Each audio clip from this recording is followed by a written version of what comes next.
मी सासू कशा काय झालात आणि एका आठवड्यात सासू झालात तुम्ही? हे बघा, आई व्हायला 9 महिने लागतात, सासू कधी बी होता येते. पण तुम्हाला मुलगा आहे?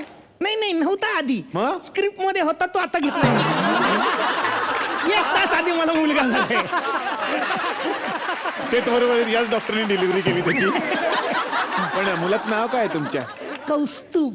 बाप रे. कौस्तुभ फारुळे. हा. पण मेने लग्न केलं ना लगेच. हो हा, शेवंती सोनवणे. होय. आता येईल, आलं पाहिजे. ए यार पोरानं, आले आले, पाय धरेल बघा.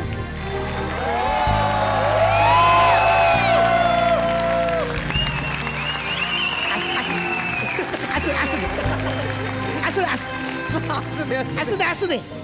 माते जाते सारखं आपलं जाते. मी नाही थांबणार इकडं. अगं, माते म्हणालो मी. माते, हा? जननी, आई. माते माते म्हणजे आई, बरं का. तुम्हाला सारख्या हा माते माते का म्हणतो? ते ह्याच्या वेळेला मी माथेरानला गेलते ना. माते, शिरसाष्टांग नमस्कार करतो माते.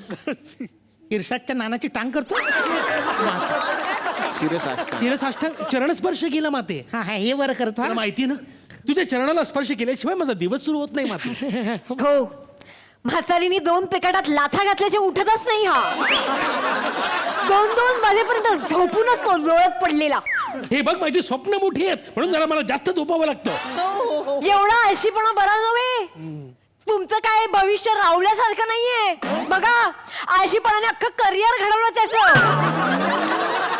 तेवढाच हा, हे खरं आहे. आता शाळेत पण नाही का सर काय म्हणतात की मी आता ससा आणि कासवाची गोष्ट नाही शिकवणार, तर ससा आणि राहुल्याची गोष्ट शिकवणार.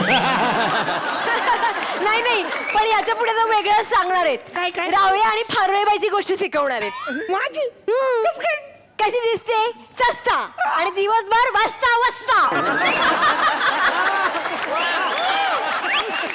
मी मुलगा कसा काय, मला काय पटेच ना. पण हे तुम्हाला काही आक्षेप, शंका, संशय असणारच ना. तुमची भाषा कशी, आईची भाषा कशी? वारे वा, गुरुनाथची भाषा कशी आहे, तिच्या आईची कशी, हे नाही विचारलं तुम्ही कधी. तरी अवघ्या महाराष्ट्रानं त्यांना स्वीकारलं ना. हो. मग नाही, कसं आहे, किमान आमच्या चेहऱ्यामध्ये काहीतरी साम्य तरी आहे. हा. त्यांचं काय, गुरुनाथला दाढी येते आणि ह्यांना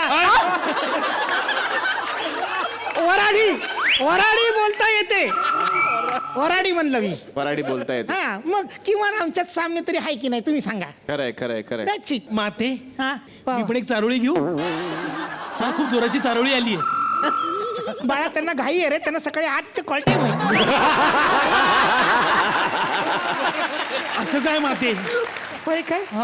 ह्या वा बरवाच. तू परसात उभी, वा, तू परसात उभी करीत असे वेणी. मी काय म्हणते, परसाकडे जाताना कशाला वेणी करायला पाहिजे? माते, परसाकडे नाही, परसात. म्हणजे दाराच्या समोर असतं ते अंगण हा. आणि मागे असतं तो परस. अच्छा, मला वाटलं पुढं असतं ते अंगण आणि मागं असतं ते परस. परस असतोय. परस. हा, तेच बोलले. सुरू करू. तेच बोलले मी. हा बरोबर तू आहे. परसात उभी करीत असे वेणी. तू परसात उभी करीत असे वेणी. नको मला शनया राधिका हिरा, मला आवडते फक्त जेनी. एक मिनिट. काय फक्त जेनी? 1 मिनिट. हे बघ जेनी, आता मला कळतंय हळूहळू की खरं तर शनयाचा रोल तुला करायचा होता या मालिकेमध्ये, म्हणून तू हे सगळं करतेस. आणि माझ्या संसारात जर जेनी तू जर शनया झालीस ना, तर मी सुद्धा राधिका सुभेदार होऊन कुठून काढीन तुला. हळूहळू असू दे ना, वाटतो ना मी पण गुरुनाथ. बाळा, तू गुरुनाथ कमी आणि जळलेला भात जास्त वाटतो. पण माते, हा भात तुझ्याच कुकर मध्ये शिजलाय ना ग. तरी म्हणलं मला शिटी वाजवायचे डोळे कशी लागले. झाल्या इडल्या झाल्या बस. 9व्या महिन्यात म्हणता म्हणता 10व्या महिन्यात आला तो डायरेक्ट करपलेला. अजून एक चारोळी करू? नको बाळा, बस झाल्या. काही गरज नाहीये. मागच्या वेळेला ना कोजागिरीच्या वेळेला यांच्या चारोळ्याबद्दल कार्यक्रम बंद व्हावा ना म्हणून लोकांनी भस्ता भस्ता दूध पिऊन घेतलं आणि नंतर काय झाला सगळ्यांचा शेरा. कसा? शेरा माझ्या चारोळ्यामुळे झाला नव्हता. मग? दुधातल्या चारोळ्या खराब होत्या ना म्हणून सगळ्यांचा शेरा झाला होता. 1 मिनिट, दुधातल्या चारोळ्या खराब नव्हत्या. तुम्हाला कसं माहित? मी सगळ्या चाटूनच त्यात टाकल्या होत्या. आई! चांगल्या होत्या त्याचा. ही बाई आहे का कोण आहे? कुशल बद्रिक आहे. अरे घाबरे. मी काय म्हणतो, कशासाठी आलाय आता ते कारण सांगा. सांगते. तर मी माझ्या कुटुंबातर्फे तुम्हाला पुरस्कार देणार आहे. या, मागे या. मागे या. द्या पुरस्कार नीट आता. हा, तर आधी सगळ्यात आधी आपण पुरस्कार मागवूया. पुरस्काराचं नाव आहे लोकसेवा दूध डेअरी यांच्याकडून पुरस्कार आहे दुधाची तहान ताकावर. प्लीज पुरस्कार घेऊन या.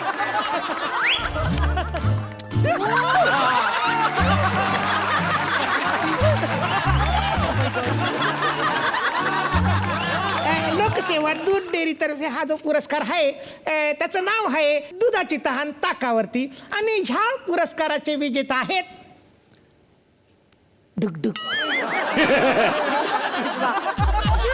एक माणूस बसवलाय तसा आम्ही. आणि ह्या पुरस्काराचे विजेते आहेत भैया साहेब.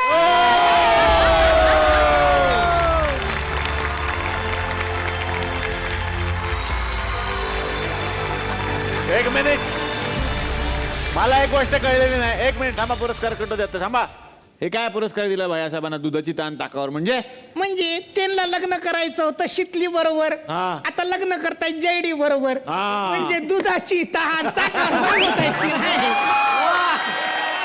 तर सर्वप्रथम त्यांना ताक प्यायला द्या आणि मग त्यांना हा पुरस्कार द्या.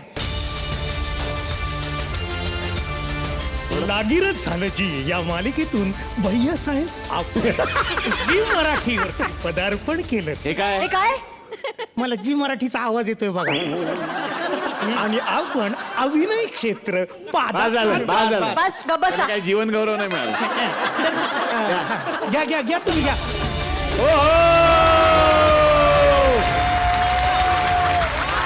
सासूबाई देता का माईक जरा?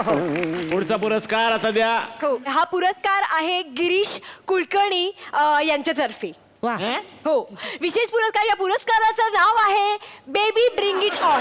Baby bring it on. हो, आणि या पुरस्काराचे मानकरी आहेत अभिनेत्री राधिका सुभेदार.